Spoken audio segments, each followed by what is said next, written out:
Hi, I'm Alexa. This is real life, and today we are going to look at a really bad first attempt at video editing. So, I have wanted to, full disclosure, in college I did sound recording technology, and one of the classes I took during 4 years of school was a single semester of video editing. I don't even remember what software we used. Um, I barely remember, like, you can do certain things, but I don't know how to do them. Again, I don't know what the software was. So this was many years ago. So I decided to basically, I'm starting from scratch, brand new novice. And one of the hassles I've had with technology over the past few months is finding a software that I can download and play around with that was free. Don't mind if there's ads, that's fine. Um, just to see if I enjoy it before I then choose to upgrade to something that is more professional grade and pay for it, right? Like, I don't want to spend the money on something and then not use it. Unfortunately, with my setup, for whatever reason, I kept getting told I should try this one program, and I've tried a few versions, an older version, to see if it worked. For whatever reason, it was not working with my computer, and I couldn't figure out why. So I finally found a different program. And I know there's a lot out there, and I tried a couple that they were really ridiculously basic. They were not going to do what I want to do. And instead, what I'm now playing around with is something called OpenShot video editor. And so this is what it looks like. And as you can see, it's pretty basic, straightforward. So you can add and remove tracks down at the bottom. And what you would do, I don't really have anything to load, but if you have various files that you've recorded, you come in here and you would import files. This is a brand new project, so I don't need to open a new project. Or if you've got one saved, you can open it, recent projects, etc. I did the projects on a different computer, so they're not on here. And then once you've finished everything, you're exporting it as the video. It does have various transitions. It has various effects. I have not played around with all of these yet. I'm finding it a little bit difficult in terms of, like, when you choose these, you're meant to drag and drop them and they're meant to go down here. And I don't know, again, if it's my system that I'm using to do this editing part, but I'm having trouble with that. And then once they're in here, you can make them larger, smaller. If it's a video, you can literally, like, do the exact same thing, except it doesn't compress the video. It cuts off the part you have. So for example, if we move this from 32 to 16, those 16 seconds would be video that you no longer are showing. So it's been it's kind of fun. It is time consuming. So I have two projects to share with you. My very first one, and I'll kind of talk over it. There's no sound on these intentionally.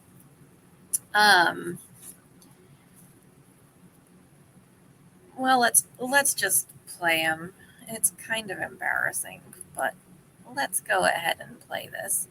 So this was my first attempt, and I literally was trying to be like, what am I going to even video? And I had some new tops to try on from an online retailer. So as you can see, I was trying them on. I was actually talking about the top. You can see here I'm talking about having a really nice sort of visual décolletage kind of.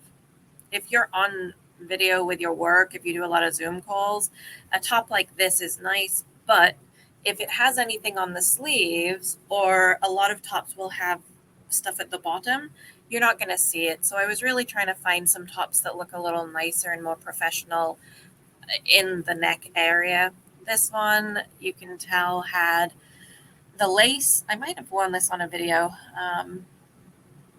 Some of the tops you're going to see today, I've sent back. This was two separate orders because it was so far between the first video and the second that I got stuff working. But one major thing I think you will have noticed by now is that it's vertical. And I was under the impression that if you shoot it vertically, it'll just have less on the sides. It'll have more black on the sides. Instead, it's cut off the top of my head and further down my torso, and it's made this square. So that was my first big mistake that I realized when I was editing this. One thing I think I did really well here is I did get my lighting right. You'll see I changed a few things between this and the next video. This top, I actually sent this one back. Those beads, they look kind of nice in pictures. They're really not. They're just little plastic sequins, and it just felt really cheap. And then there was no stretch to it, and I really enjoy having stretch, especially around the arms. So this one I tried them on, and again, it gave me something to do and something to film. It wasn't really, I wasn't really sure what to film, and I was doing some of these when it was really, really hot out, like 90 degrees. Oh, that's a perfect frame to end on. Wow. So I kind of alluded to this, I think, in my first live, my 50th video.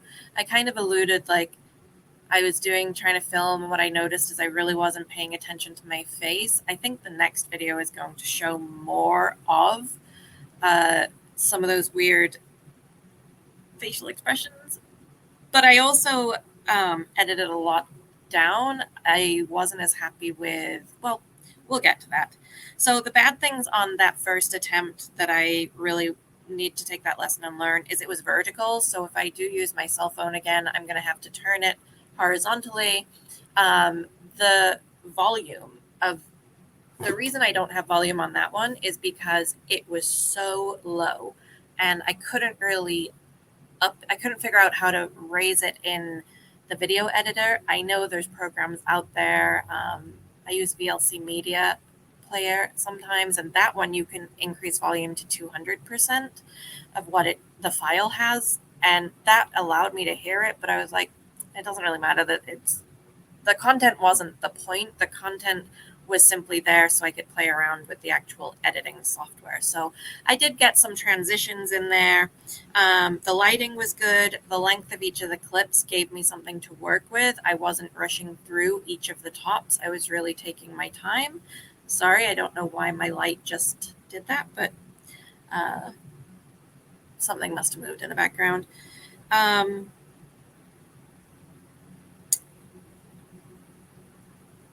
One of the things I did like about shooting on my cell phone was I had it the camera facing me, so I could actually see the screen and see myself on it. So I was recently given a camera that someone is not using, and that's what I've used for the next video. So let's just go ahead and jump in.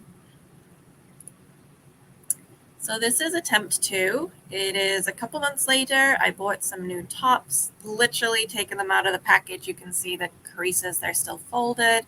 Again, I was looking for stuff that has something decorative up at the top. I sent this one back. It was comfortable, but the sleeves are not long enough for me.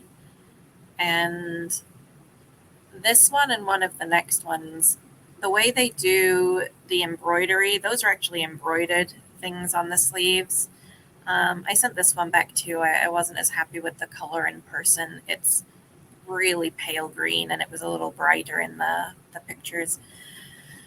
But this camera, you can see it is shooting it horizontally. I did move into a different area to try and give myself more space between me and the camera because it needs to be a lot further back than my cell phone needed.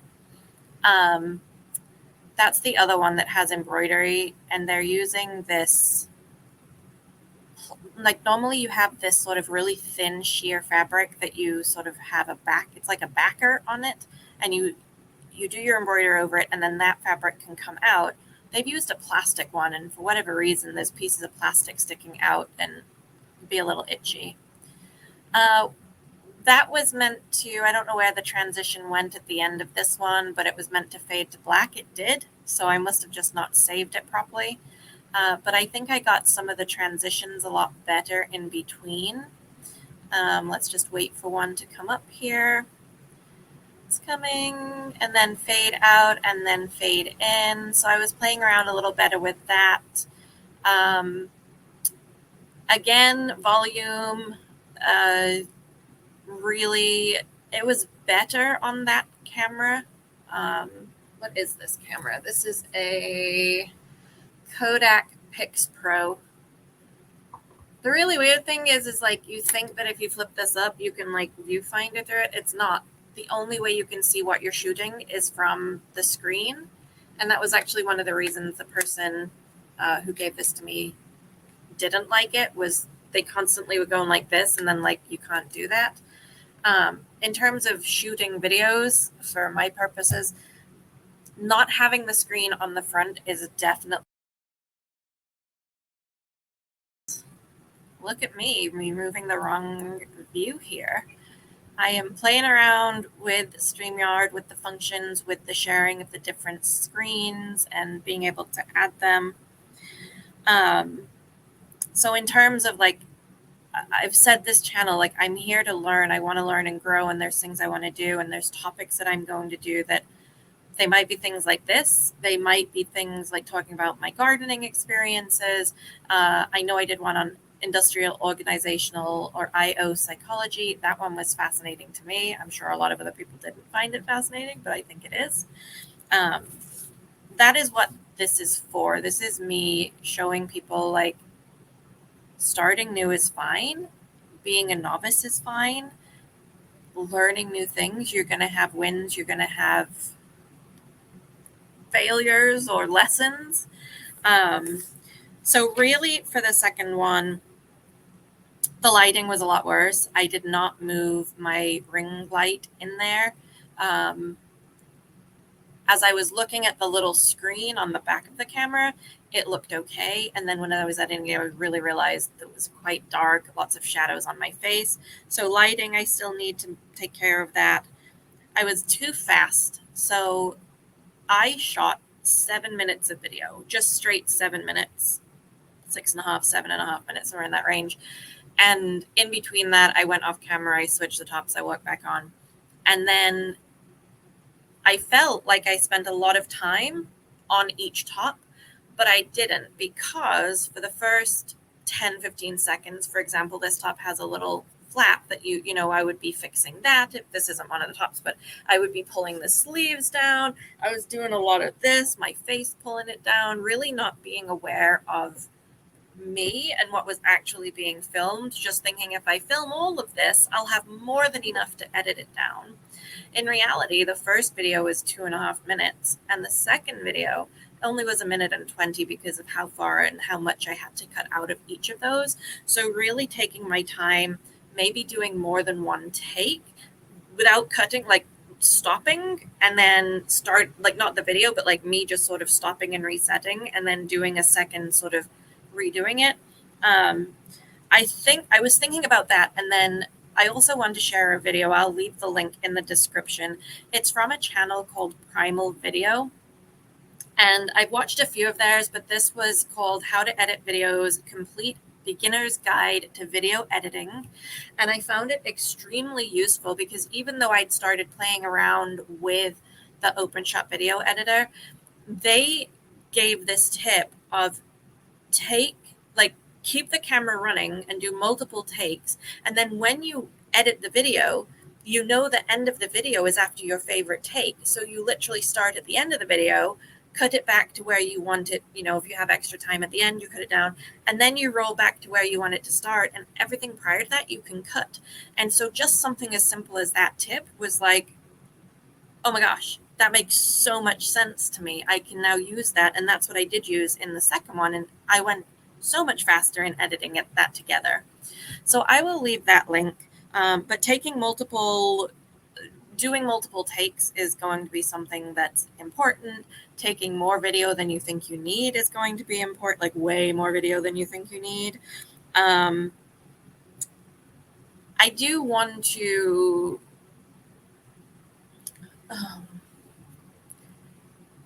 I wanted to play around with my phone, and I don't know if I need a new phone or if I just need to figure out if I can set up.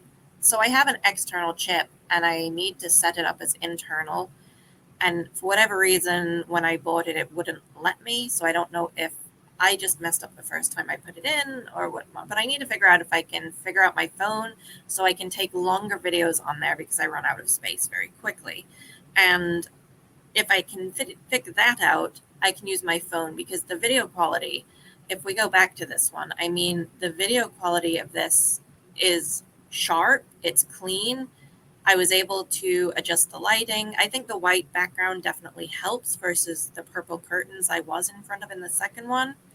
But I really did, I thought the quality was fine for this one, and would absolutely be okay with taking videos like that if I could do a lot on my phone, record a lot on my phone before it's full. So that's one of the things. The other thing is really just work with my setup. And that was the first time I got a tripod for the camera. I was trying to work around some stuff. So maybe I moved my bedroom around a little bit, because that makes some open space in there.